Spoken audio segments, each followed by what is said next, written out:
Namahagi ng emergency shelter assistance ang pamahalaang lungsod ng Calamba sa Laguna para sa kanilang mga residente na labis na naapektuhan ng bagyong Christine. Si Maine Odong ng PIA Calabarzon sa Balitang Pambansa.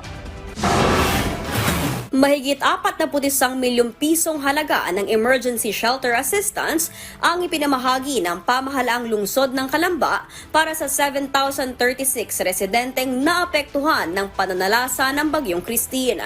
Bawat pamilya na may partially damaged na bahay ay nakatanggap ng tig 5,000 piso habang 10,000 piso naman ang tinanggap ng mga pamilyang idineklarang totally damaged ang mga bahay.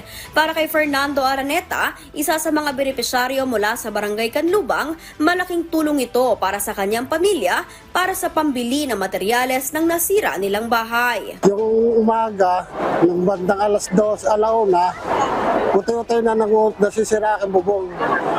Kaya ginawa ko sa pamilya ko, dilipat ko muna sa kabilang bahay para tumagal na madaling umabot ang umaga, ubos din po ang bubong ng bahay ko. Ayon sa Calamba City Social Services Department, nasa 5,906 na partially damaged na mga kabahayan ang kanilang naitala habang nasa mahigit 1,000 naman ang lubos na nawasak dahil sa bagyong Christine. Malaki ang maitutulong ito kasi siyempre mabila na namin ng bagong yero ang bubong na nasira namin sa amin. Tapos hindi na ba kami naghirap na para makahingi ng assistance katulad sa ibang lugar. Sa totoo lang ma'am, first time ko makatanggap ng assistance na mula sa gobyerno na hindi ako naghirap.